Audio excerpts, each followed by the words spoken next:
Hola a todos, hoy hablaremos sobre los inhibidores de corrosión que será presentado por Andrés Esteban Cuervo, Nicolás Castellanos y Cristian Amado, donde hablaremos de diferentes puntos sobre qué es la corrosión, qué es un inhibidor de corrosión, las características de este inhibidor, un estudio de mercadeo que nos ayudará a relacionar variables del consumidor con variables de ingeniería para así, con nuestro balance de envoltura, llegar a un perfil de transferencia de masa para nuestro inhibidor especial. Antes que nada, tenemos que saber qué es la corrosión. La corrosión es el proceso de degradación de ciertos materiales, principalmente los metales, como consecuencia de una reacción electroquímica de oxidorreducción a partir de la interacción con su entorno. Para más contextualización, podemos ver las imágenes a la izquierda, en donde podemos ver varios metales oxidados. Por otro lado, hay varios tipos de corrosión, en el que se destacan la corrosión química, que se produce cuando un material reacciona en un líquido o gas corrosivo hasta disolverse por completo o hasta saturarlo. Esto puede ocurrir de distintos modos: ataque metal líquido, lixiviación selectiva y o ataque químico.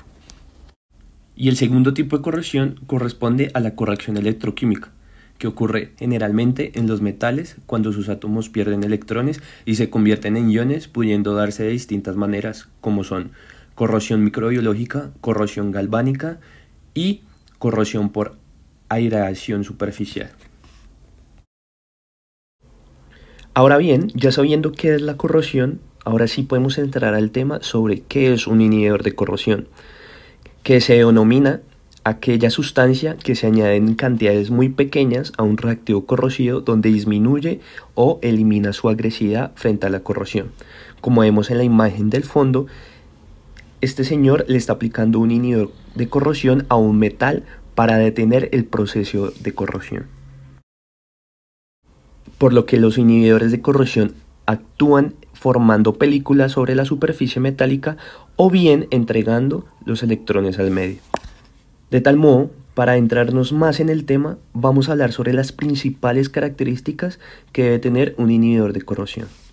En primer lugar, se necesita que un inhibidor de corrosión revista química o físicamente las superficies de cualquier objeto metálico. En segundo lugar, debe formar este inhibidor una barrera que pueda excluir el oxígeno, en donde se puede caracterizar el aire o el agua de la superficie metálica. Y por último, este inhibidor de corrosión puede neutralizar la acidez o la alcalinidad de la superficie de nuestro objeto metálico en interés. Gracias a estas tres características, cabe aclarar la importancia que tienen los inhibidores de corrosión en la industria hoy en día, ya que tienen diferentes funciones. Uno de estos es reducirnos los gastos de mantenimiento y otro es alargar la vida útil de los equipos. Sin olvidar, claro está, la fabricación de un producto de calidad. Antes de meternos con la parte matemática, tenemos que tener claro varios temas, entre estos la reacción heterogénea. Cabe aclarar que el proceso de corrosión es una reacción heterogénea. Las reacciones heterogéneas no homogéneas son las que dan lugar a la formación de películas o capas sobre el sustrato y las paredes del reactor, en caso de la industria. Para una reacción dada, generalmente ocurren los dos tipos de reacción, aunque una puede predominar sobre la otra. La reacción que vamos a utilizar para nuestro ejemplo es la siguiente. Otro tema importante que debemos hablar es la ley de Fick. La ley de Fick es una ley cuantitativa en forma de ecuación diferencial que describe diversos casos de transporte de masa o transferencia de masa en sistemas principalmente difusivos en un medio en el que inicialmente no existe equilibrio químico o térmico. Como podemos ver ahora, en la parte superior está la ley de Fick, que es representada por el flux molar de la soda cáustica NaOH, que es igual a menos la concentración total por la difusividad de la soda en el sistema por el diferencial de la soda sobre el diferencial de Z más la fracción de la soda cáustica por el flux molar más la sumatoria de los flux de los otros componentes que están en el sistema.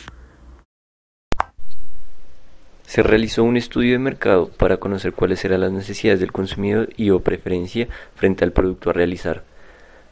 Para conocer esto se realizaron encuestas por medio de Google Forms. Además, se grabaron algunas personas para conocer sus preferencias en un inhibidor de corrosión. Yo soy Juanita Bernal y soy estudiante de arte. Entonces, nosotros en arte vemos una clase que se llama Grabado sobre metal y ahí damos uso de anticorrosivos ya que tenemos una técnica que es morder el metal. Entonces, al morder el metal lo que hacemos es cubrir el metal en las partes que no queremos que se corroan con anticorrosivos. Y por esto conozco algunos tipos de anticorrosivos. La primera pregunta de la encuesta fue: ¿cuáles son las principales razones para el uso de inhibidores de corrosión en procesos industriales? A lo que el 69.23% de las personas que participaron de la encuesta consideraron que era para prolongar la vida útil de los metales involucrados en los procesos, al igual que las personas encuestadas en video. ¿Cuáles son las principales razones para el uso de inhibidores de corrosión en los procesos industriales? Principalmente para prolongar la vida útil de los implementos metálicos. Pues sabes que yo te diría que en los procesos industriales el mayor uso que se le da a los inhibidores corrosivos es tanto prolongar la vida útil de los implementos metálicos como también evitar productos como los óxidos. Yo diría que esos son sus principales usos. ¿Cuáles son las principales razones para el uso de inhibidores de corrosión en los procesos industriales? Es para generar un recubrimiento en los metales y que tengan una vida útil más larga. La segunda pregunta estaba orientada a conocer la preferencia del estado del inhibidor de corrosión. Se obtuvo que el 70% de las personas encuestadas prefieren un inhibidor en estado líquido. Asimismo, las personas del video también. ¿Preferiría un inhibidor en estado? Yo diría que líquido, es más fácil manipularlo así. Yo creo que de acuerdo al uso que yo le he dado a los anticorrosivos, preferiría que el estado siguiera siendo líquido. Me parece como más fácil de manejar y manipular. ¿Preferiría un inhibidor en estado líquido? La tercera pregunta está orientada a conocer el método de preferencia de aplicación del inhibidor a la superficie metálica, teniendo en cuenta el estado del inhibidor. Se obtuvo que el 70% de los encuestados prefiere el método de aspersión. Asimismo, nuestras personas de los videos también. ¿Qué método de aplicación prefiere utilizar? Aspersión, es más práctico si el inhibidor de corrosión está en estado líquido. El método que yo preferiría usar realmente sería el de aspersión, ya que facilitaría, digamos, la aplicación. ¿Qué método de aplicación prefiere utilizar? Aspersión, ya que es líquido el inhibidor. Finalmente, la última pregunta está enfocada en conocer el rango de precio que está dispuesto a pagar el consumidor. Se obtuvo que la mayoría pagaría un precio alto, por lo cual se podría considerar un precio de 20.000 pesos en adelante. Además, este precio dependerá del costo de producción y de la cantidad del inhibidor. ¿Cuánto dinero invertiría en el inhibidor? Yo diría que más de 30.000 pesos. Me gustan los productos de calidad. La cantidad de dinero que yo invertiría en este tipo de productos creo que sería mayor a 30.000, ya que pues en mi caso y creo que en un caso general es muy importante que sea un inhibidor que realmente funcione. Entonces se puede decir que de por sí ya en el mercado están 3 veces arriba de ese precio, entonces yo creo que uno mayor a 30.000 estaría bien. Luego de visto los anteriores parámetros y las anteriores suposiciones, necesitamos preguntarnos cuáles variables de ingeniería se relacionan con las necesidades del consumidor, especialmente preservar la vida útil de implementos metálicos y reducir costos de mantenimiento en el caso de industrias.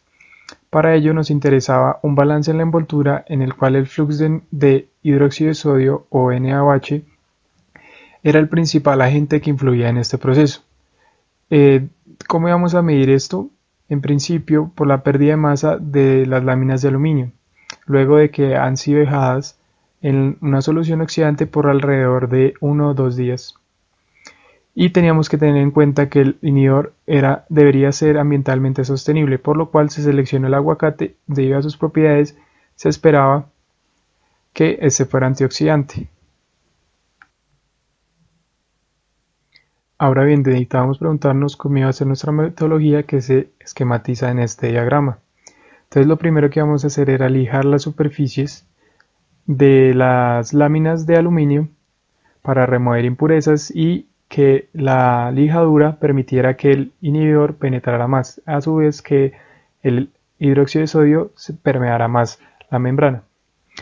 Luego se medía la masa de la lámina de aluminio previo a la aplicación del inhibidor. Luego el inhibidor se preparaba mediante el rallado de la pepa de aguacate y con la pulpa y la cáscara se licuaban formando una mezcla. Esta mezcla se diluía en 250 mililitros de agua y por medio de aspersión se aplicaba sobre el inhibidor. Luego el inhibidor con la lámina eran sumergidos en una solución oxidante, aproximadamente en 250 mililitros o gramos de hidróxido de sodio. Y se dejaba aproximadamente por 1 o 2 días.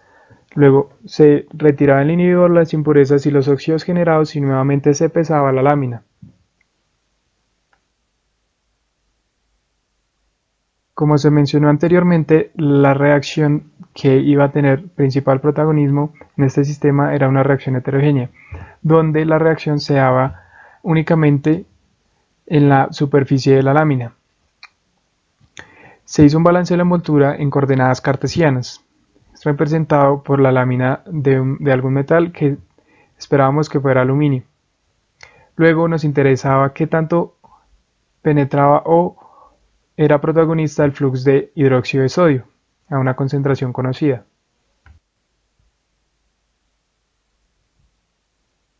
Ahora bien, habíamos supuesto que la reacción era de tipo heterogénea, por lo cual esta no debe ser incluida dentro del balance de la envoltura, puesto que no sucede en todo el volumen del control.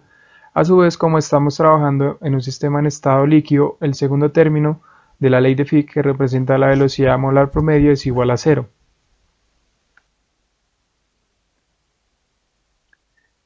Para resolver el perfil era importante considerar dos condiciones de frontera, puesto que se tenían dos constantes desconocidas. Para ello, a cierta altura h, la concentración de hidróxido de sodio era aproximadamente igual a 0, puesto que estamos trabajando en fase líquida, no se está evaporando, no tiene una concentración considerable. Luego, en la interfase de la superficie de la lámina de aluminio y la solución oxidante, podríamos conocer la concentración de hidróxido de sodio, aproximadamente era el 25% en volumen. A su vez, podríamos calcular el parámetro de la difusividad del hidróxido de sodio en agua, como se muestra. Para esta práctica se utilizó soda líquida al 25%, que está compuesta principalmente por hidróxido de sodio, dos láminas de metal de aproximadamente 15 centímetros de largo y 1 centímetro de ancho, dos recipientes de vidrio que servirían como beakers, pepas de aguacate, una balanza, lija y un rallador. En un primer momento se realizó un proceso de lijado sobre la superficie metálica con el fin de remover impurezas o todo agente que pudiera afectar el desempeño del inhibidor o de la práctica. Este proceso duró 2 minutos por cada lado aproximadamente. Luego se pesaron cada lámina. Ambas pesaron 16 gramos. Luego se desarrolla un proceso de rallado de la pepa de aguacate para obtenerlo en esta presentación. El color naranja representa el estado de la pepa. Luego se licuó con 250 mililitros de agua aproximadamente. Se agregó a la solución de NaOH durante aproximadamente un día. Aquí vemos una demostración de la reacción. Las burbujas denotan cómo el metal está siendo oxidado por la soda cáustica. De aspersión se aplicó el inhibidor sobre la superficie metálica y vemos cómo ésta reaccionaba. 24 horas después. Luego se retiran las láminas de la solución. Vemos que el color rojo denota la corrosión sobre la superficie del metal.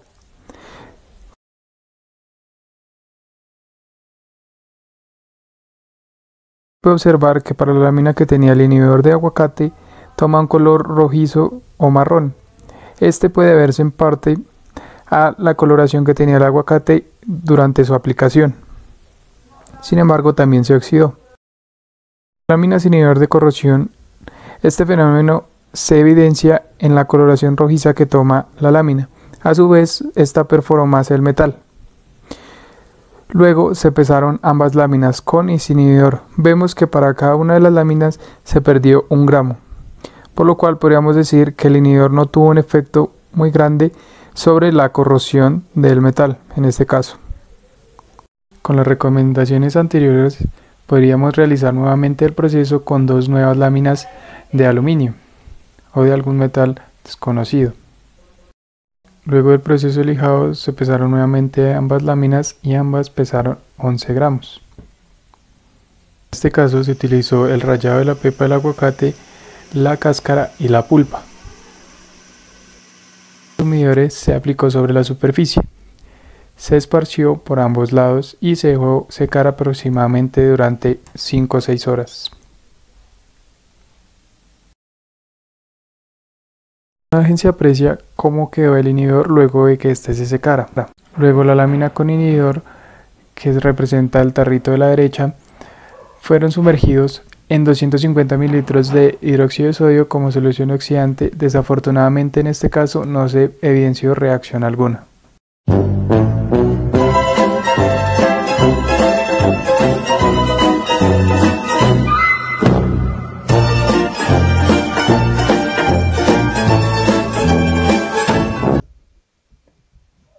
La primera conclusión hace referencia a que no podemos determinar a ciencia cierta el efecto del aguacate como inhibidor de corrosión, puesto que la lámina con inhibidor perdió la misma masa que la lámina sin inhibidor.